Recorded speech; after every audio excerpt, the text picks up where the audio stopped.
শালার বেড়া, এটা হচ্ছে পাঙ্গির হলো, এগুলো সব রিভিউ দিতে যায় মনে হয় আজকে জীবন হারিত হইতো আমার। তো প্রথমে আসি হচ্ছে যে আরসিভি E2, এটা বোর করিয়েছে।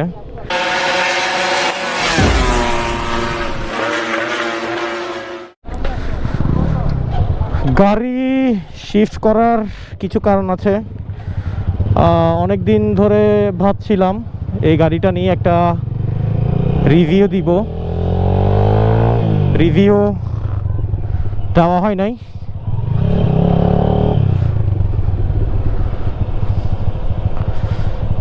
তো রিভিউ নিয়ে কিছু কথা আছে। গাড়িটা সেকেন্ড হ্যান্ড আমার ফ্রেন্ড নিয়েছিল 1,12,13 সামথিং, আর খরচ পড়েছে মনে হয় 80 থেকে 70 হাজার টাকা মতো।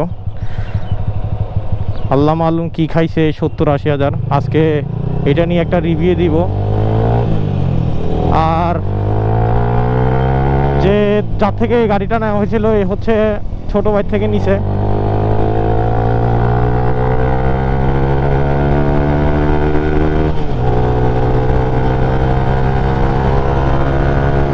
এটার রিভিউ বলতে এই গাড়িটার টপ 146 টাচ করছিল, বাট ওইটা আসলে ভিডিও করা হয় নাই।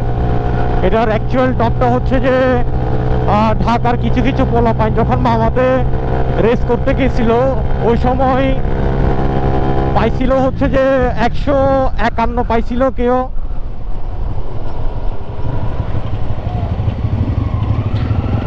শালার বেড়া, এটা হচ্ছে পাঙ্গির হলো, এগুলো সব হচ্ছে পাঙ্গির হলো। এগুলার আসলে কি খাই আল্লাহ জন্ম দিছে আল্লাহ দিয়ে না। ভিডিও তো আসলে গালাগালিও করতে পারতেছি না মনিটাইজেশনের কারণে। পাঙ্গির ফুড পাঙ্গি রিভিউ দিতে যায় মনে হয় আজকে জীবন হারিত হইতো আমার।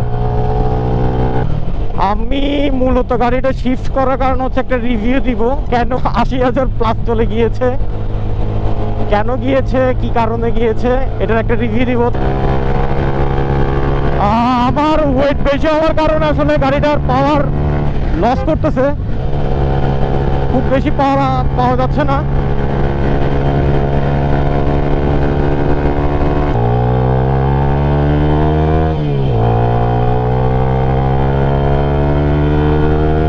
What exhaust man, what exhaust!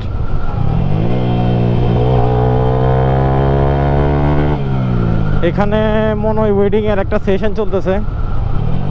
প্রফেশনটা আসলে আমার সাথে খুব অ্যাটাচড। আমি প্রায় 10 বছর ওয়েডিংয়ে, এখনও ওয়েডিংয়ে রানিং আছি।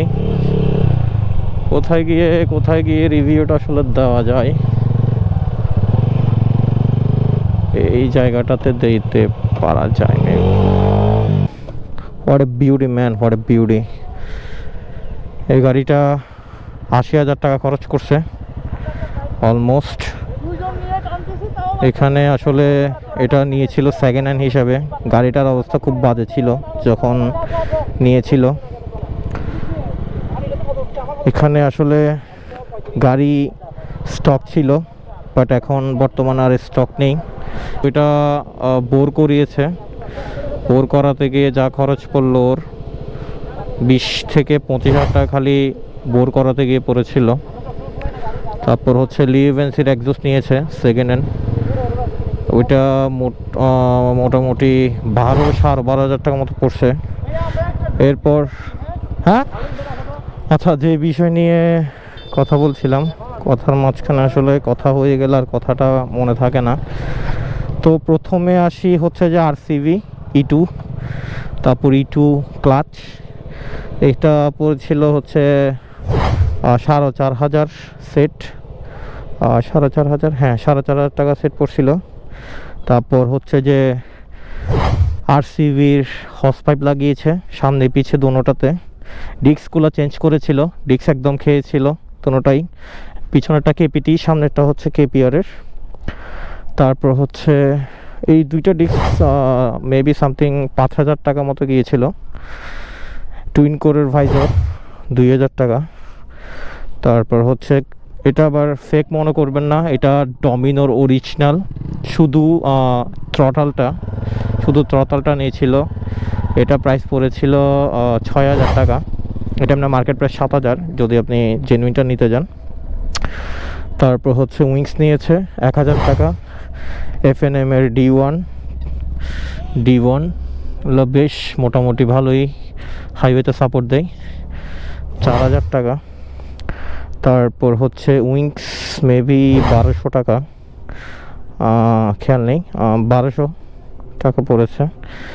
এই DRL টাইপের ইন্ডিকেটরটা খুব ইন্টারেস্টিং, একটু চালিয়ে দেখি। এই DRLটা হচ্ছে আসলে খুব সুন্দরই লাগে। এটা পেয়ার পড়েছে হচ্ছে 2500 টাকা। তারপর আর কি লাগিয়েছে, আচ্ছা ম্যাক্সিসের টায়ার লাগিয়েছে। ম্যাক্সিসের টায়ার লাগাইছে মেবি পিছনেরটা 4.5 হ্যাঁ 4.5 হবে, 4500 টাকা। হর্নেটের সাসপেনশন লাগাইছে মেবি 5500 টাকা। তারপর হচ্ছে BMC এয়ার ফিল্টার 6000। এটা আসলে KPR এর জন্য আসলে কোনো ফিল্টার হয় না, এটা হর্নেটের ফিল্টার, কাটাকাটি করে একটু 19-20 করে 9-6 করে হচ্ছে লাগিয়েছে। তারপর হচ্ছে যে প্লাগ লাগাইছে RSR এর মেবি 2200 টাকা। তারপর ফাইটার কয়েল লাগানো আছে, ফাইটার কয়েল মেবি 2200 টাকা মতো পড়ছে। এই সবগুলা মিলিয়ে 80,000 টাকা গেছে। ও আচ্ছা, নতুন স্প্রকেট, এটা মেবি GSXR এর স্প্রকেট সেট লাগাইছে 2200 টাকা। 2200 টাকা, হ্যাঁ 2200 টাকা। এই জানি না, সব কিছু ক্যালকুলেশন করে মনে 80,000 প্লাস পড়ছে টেকনিশিয়ান কস্ট। ও আচ্ছা, ফাইটোর সামনে পিছনে ব্রেক লাগাইছে পেয়ার 2000 টাকা। সামনে পিছনে ফাইটো লাগানো দেখতে পাচ্ছেন। ফাইটোর কিন্তু উপরের সারফেসটা হচ্ছে সাদা থাকে। এই হাবি জাবি সব মিলাই হচ্ছে যে 80,000 টাই গেল। বাট KPR অন্যান্য গাড়ির থেকে এই গাড়িটার মজা একটু অন্যরকম। এটার একটা এক্সস্ট নোট আপনাদেরকে শোনাই দিই। না না না,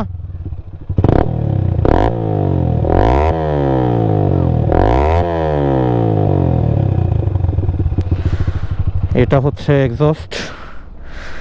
মোটামুটি গাড়ি রাইড দিলে হচ্ছে যে জমে, একটা রেসিং ভাইব আসে এক্সস্টটা থেকে। এই দেখা হবে কোনো একটা আবার ভিডিওতে, নতুন ভিডিওতে। আসসালামু আলাইকুম।